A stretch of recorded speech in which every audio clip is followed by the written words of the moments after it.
ಯುಗ ಯುಗಾದಿ ಕಳೆದರೂ ಯುಗಾದಿ ಮರಳಿ ಬರುತ್ತಿದೆ. ಹೊಸ ವರುಷಕ್ಕೆ ಹೊಸ ಹರುಷವ ಹೊಸತು ತರುತ್ತಿದೆ. ನಾನ್ ಯಾಕೆ ಈ ಹಾಡಿನಿಂದ ಶುರು ಮಾಡಿದ್ದೇನೆ ಅಂತ ನಿಮ್ಗೆ ಈಗಾಗ್ಲೇ ಗೊತ್ತಾಗಿರಬಹುದು. ಹೌದು, ಈ ಹಾಡು ಕೇಳಿದ ತಕ್ಷಣ ನೆನಪಿಗೆ ಬರುವುದು ನಮ್ಮ ಹಿಂದೂ ಸಂಸ್ಕೃತಿಯ ವಿಶೇಷವಾದ ಹಬ್ಬ ಯುಗಾದಿ. ನಮಸ್ಕಾರ ಎಲ್ಲರಿಗೂ ಮತ್ತು ಯುಗಾದಿ ಹಬ್ಬದ ಹಾರ್ದಿಕ ಶುಭಾಶಯಗಳು.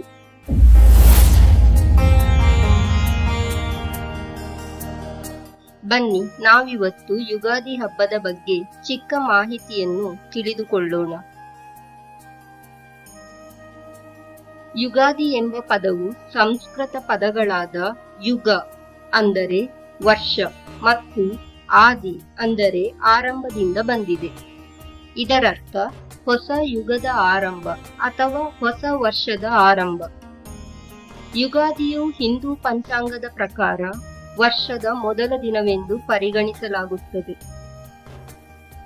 ಇದು ಹೊಸ ವರ್ಷ ಮತ್ತು ವಸಂತ ಕಾಲದ ಆರಂಭವನ್ನು ಸಂಕೇತಿಸುತ್ತದೆ.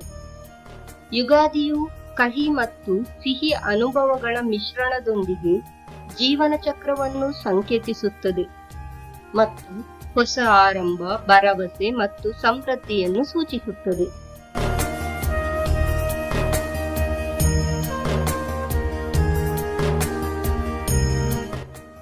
ಸಾಮಾನ್ಯವಾಗಿ ಯುಗಾದಿ ಹಬ್ಬವನ್ನು ಮನೆಯನ್ನೆಲ್ಲ ಸಂಪೂರ್ಣವಾಗಿ ಸ್ವಚ್ಛಗೊಳಿಸಿ, ಮಾವಿನ ಎಲೆಗಳ ತೋರಣ ಕಟ್ಟಿ, ಹೊಸ ಬಟ್ಟೆಗಳನ್ನು ಖರೀದಿಸಿ, ಮನೆಯಂಗಳದಲ್ಲಿ ಬಣ್ಣ ಬಣ್ಣದ ರಂಗೋಲಿಯನ್ನು ಹಾಕುವ ಮೂಲಕ ಸ್ವಾಗತಿಸುತ್ತಾರೆ.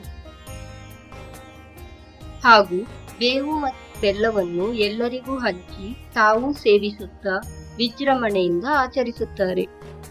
ಇದು ಜೀವನದಲ್ಲಿ ಸುಖ ದುಃಖವನ್ನು ಸಮಾನವಾಗಿ ಸ್ವಾಗತಿಸಬೇಕೆಂಬುದನ್ನು ಸೂಚಿಸುತ್ತದೆ.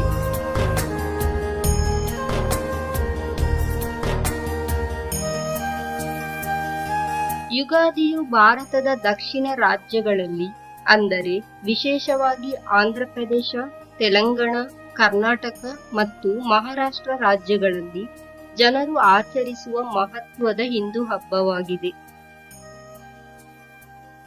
ಇದು ಹಿಂದೂ ಪಂಚಾಂಗದ ಪ್ರಕಾರ ಹೊಸ ವರ್ಷದ ಆರಂಭವನ್ನು ಸೂಚಿಸುತ್ತದೆ. ಹಬ್ಬವು ಸಾಮಾನ್ಯವಾಗಿ ಮಾರ್ಚ್ ಅಥವಾ ಏಪ್ರಿಲ್ ಅಂದರೆ ವಸಂತ ಋತುವಿನಲ್ಲಿ ಬರುತ್ತದೆ.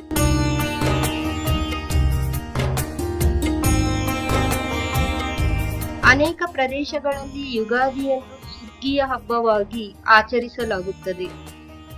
ರೈತರು ದೇವರ ಆಶೀರ್ವಾದದಲ್ಲಿ ತಮ್ಮ ಶ್ರಮದಿಂದ ಪಡೆದ ಸಮೃದ್ಧ ಬೆಳೆಗಳು ಮತ್ತು ಉತ್ತಮ ಫಸಲಿನ ಸಂತೋಷವನ್ನು ಆಚರಿಸುತ್ತಾರೆ.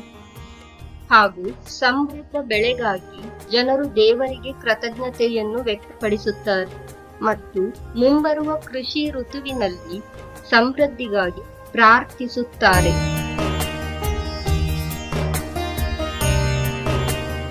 ಹಿಂದೂ ಜ್ಯೋತಿಷ್ಯದ ಪ್ರಕಾರ ಯುಗಾದಿಯು ಬ್ರಹ್ಮಾಂಡವನ್ನು ಸೃಷ್ಟಿಸಿದ ದಿನ ಎಂದು ನಂಬಲಾಗಿದೆ. ಇದು ಹಿಂದೂ ಪುರಾಣದಲ್ಲಿರುವ ಯುಗಗಳಲ್ಲಿ ಮೊದಲನೆಯದಾದ ಸತ್ಯಯುಗದ ಆರಂಭವನ್ನು ಸೂಚಿಸುತ್ತದೆ.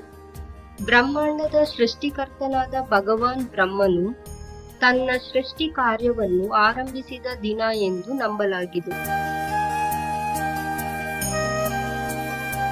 ಯುಗಾದಿಯು ಕೇವಲ ಒಂದು ಹಬ್ಬವಲ್ಲ, ಇದು ಮುಂಬರುವ ವರ್ಷಕ್ಕೆ ನವೀಕರಣ ಮತ್ತು ಆಶಾವಾದದ ಮನೋಭಾವವನ್ನು ಆಚರಿಸಲು ಕುಟುಂಬಗಳು ಮತ್ತು ಸಮುದಾಯಗಳನ್ನು ಒಟ್ಟುಗೂಡಿಸುವ ಸಾಂಸ್ಕೃತಿಕ ಕಾರ್ಯಕ್ರಮವಾಗಿದೆ.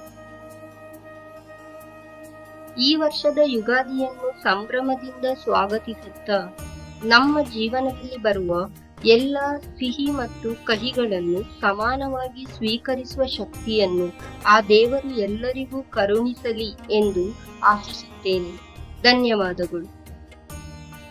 ಈ ವಿಡಿಯೋ ಇಷ್ಟವಾಗಿದ್ದಲ್ಲಿ ಲೈಕ್ ಮಾಡಿ, ಶೇರ್ ಮಾಡಿ, ಸಬ್ಸ್ಕ್ರೈಬ್ ಮಾಡಿ ಮತ್ತು ನಿಮ್ಮ ಅನಿಸಿಕೆಗಳನ್ನು ಕಮೆಂಟ್ ಮಾಡಿ.